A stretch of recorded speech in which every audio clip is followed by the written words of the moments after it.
महाराजा सूरजमल विश्वविद्यालय भरतपुर के द्वारा निर्धारित बीए द्वितीय वर्ष में पाठ्यक्रम में कारक और अनुवाद लगे हुए हैं। आज कुछ कर्ता कर्म क्रिया के विषय में पिछली बार बताया जा चुका है। अनुवाद कैसे करते हैं और उस अनुवाद का अभ्यास करेंगे। जैसे संस्कृत में पिछली बार बता ही दिया था कि कर्ता, कर्म और क्रिया, इनका स्थान नियत नहीं है। ये संस्कृत की बड़ी सुविधाजनक स्थिति है। जैसे गोपाल खेलता है, तो गोपाल पर विसर्ग लग जाएगा, कर्ता बन गया। गोपालः खेलती भी होता है और क्रीडति भी, दोनों धातुएं क्रीड़ा करने अर्थ में है, खेलने अर्थ में है। तो जैसा ठीक लगे बच्चों को, गोपालः क्रीडति, गोपालः खेलति, ये प्रथम पुरुष एक वचन का रूप इसमें आएगा। दूसरा अभ्यास करते हैं, शकुंतला हंसती। शकुंतला हंसती है, तो इसका अनुवाद, चूंकि ये स्त्रीलिंग में है, स्त्रीलिंग में विसर्ग का लोप हो जाता है सु आकर के, तो शकुंतला का शकुंतला ही रहेगा। यद्यपि आकृति हिंदी और संस्कृत में देखने में एक ही है शब्द की, परंतु शकुंतला शब्द से सु लाकर उसका लोप हुआ है, विसर्ग नहीं है, इसलिए ये स्त्रीलिंग भी है। और शकुंतला के शब्द में, लिखने में, बोलने में कोई अंतर नहीं आ रहा।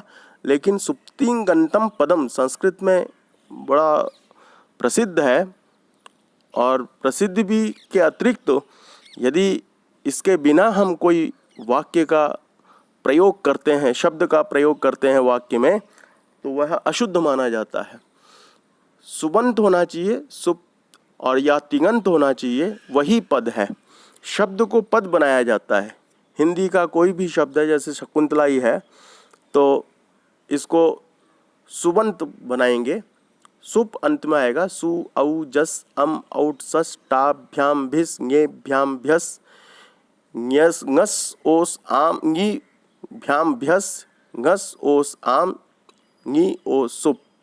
ये 21 प्रत्यय हैं, सातिया 21, और तिङंत में 18 प्रत्यय हैं।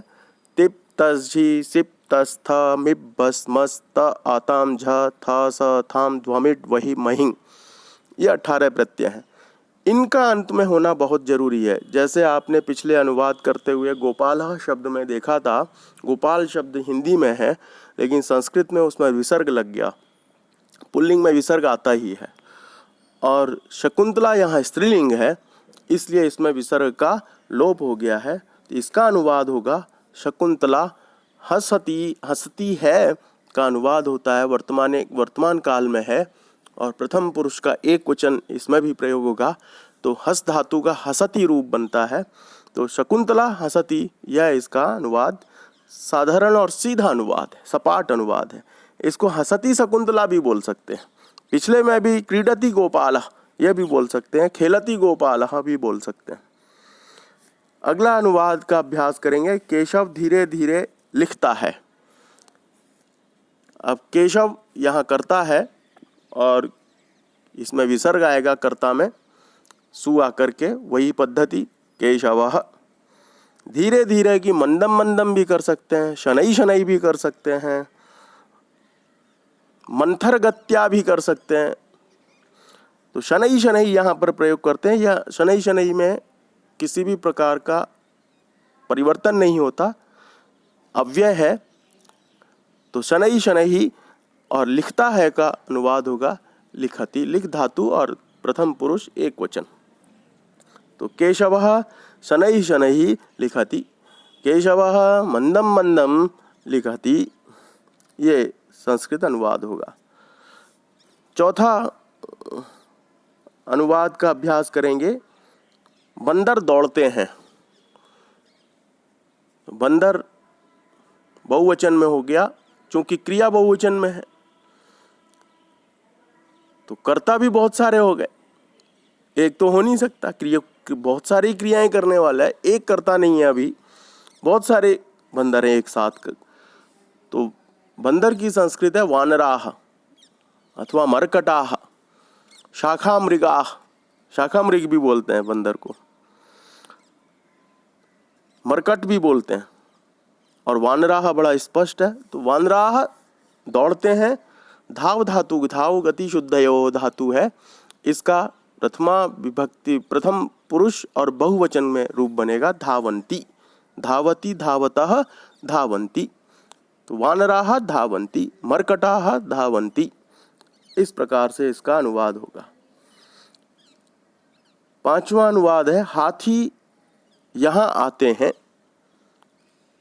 बहुवचन है, यहाँ भी आते हैं क्रिया से पता चल रहा है। तो हाथी करिणः, गजाः, दंतिनः, यह हाथी के पर्यायवाची भी शब्द है। नगाः, नगा भी हाथी को कहते हैं। तो गजाः यहाँ के लिए अव्यय शब्द का प्रयोग होता है अत्र। अत्र माने यहाँ, तत्र माने वहाँ, सर्वत्र माने सब जगह, कुत्र माने कहाँ, यत्र माने जहाँ। ये कुछ हैं तरल प्रत्ययान्त, सप्तमी के अर्थ को देते हैं और अव्यय हैं। तो हाथी का अनुवाद हुआ गजाः बहुवचन में। अत्र आगच्छन्ति, आयान्ति, आव्रजन्ति, आ उपसर्ग के साथ गत्यर्थक धातु में प्रथम पुरुष का बहुवचन झी प्रत्यय के साथ अंति लगेगा तो यह रूप बनता है आगच्छन्ति। अगला अनुवाद है करेंगे घोड़ा, घोड़े कहाँ जाते हैं। घोड़े अश्वाह बहुवचन में है। घोटकाः, कहाँ का अनुवाद कुत्र अभी पीछे बताया ही था। जाते हैं गच्छन्ति। घोटकाः, अश्वाः, तुरंगाः कुत्र गच्छन्ति, ये इसका अनुवाद होगा। पत्ते और फल गिरते हैं। पत्ते भी बहुवचन में और फल भी बहुवचन में है। गिरना चूंकि गिरते हैं बहुत सारे हैं, तो पत्ते की संस्कृत पत्राणि और की संस्कृत च आता है बीच में, और वो भी दोनों शब्दों के प्रयोग के पश्चात आता है। तो पत्राणि फलानि च, गिरते हैं का अनुवाद होता है, क्रिया बनेगी उसमें पत धातु गिरने अर्थ में है। पतति, पततः, पतंती, ये वर्तमान काल लट लकार प्रथम पुरुष बहुवचन में रूप बनेगा। तो इसका अनुवाद होगा पत्राणि फलानि च पतंती। सुशीला क्या पढ़ती है, यह प्रश्नवाचक भी है। सुशीला एकवचन में है, स्त्रीलिंग है। सुशीला का वही उसमें बोलने में अथवा लिखने में कोई अंतर नहीं आएगा। सुशीला क्या पढ़ती है, सुशीला किम पठति, क्या पढ़ती है। रमेश और सुरेश खेलते हैं। यहाँ दो हैं, द्विवचन में क्रिया आएगी, क्योंकि हिंदी में द्विवचन नहीं होता, बहुवचन होता है, एक वचन और बहुवचन। अंग्रेजी में भी एक वचन और बहुवचन होता है, लेकिन संस्कृत में द्विवचन भी होता है और उसके बाद बहुवचन होता है। इसलिए यहाँ भी द्विवचन में प्रयोग करेंगे। जैसे बालकः बालकौ, रामः रामौ, ऐसा ही रमेशः सुरेशौ।